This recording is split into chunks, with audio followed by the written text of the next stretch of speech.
journée marquée d'une pierre blanche. Le gouvernement djiboutien a organisé une journée nationale sur la bonne gouvernance des entreprises et établissements publics connus dans son acronyme le EEP.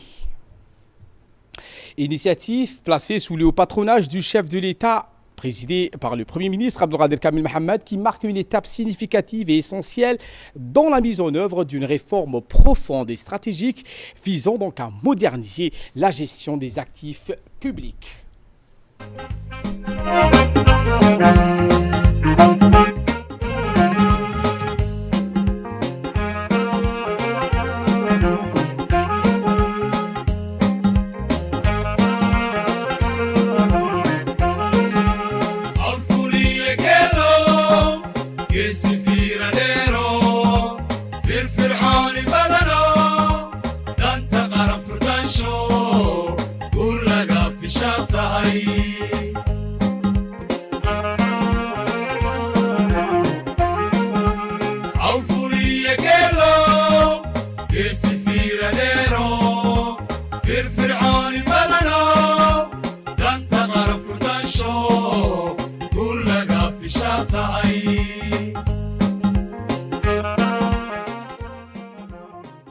Était marqué par la présentation officielle de la charte et des engagements par le secrétaire exécutif chargé du portefeuille de l'État, M. Eid Ahmed Ibrahim. Ce document préalablement communiqué aux directeurs généraux et aux présidents des conseils d'administration des établissements et entreprises publiques établit un cadre contractuel clair entre l'État actionnaire représenté par le secrétariat exécutif chargé du portefeuille de l'État, le CPE, et les entreprises publiques. Cette charte formalise les principes de fonctionnement des conseils d'administration et de leurs comités spécialisés contenus entre le CPE et le EEP et définit les objectifs clairs de la réforme, une gestion efficace des fonds publics, une amélioration de la performance, la maîtrise des risques budgétaires, un renforcement de la qualité du service public et la valorisation du patrimoine étatique.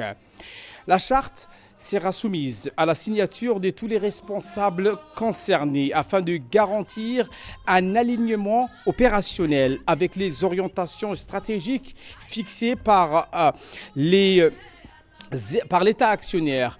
Dans un second temps, le ministère de l'économie et des finances chargé de l'industrie dirigé par M. Ilyas Moussa Douale a présenté les orientations stratégiques de l'État actionnaire inscrites dans la feuille de route 25-27 du CPE.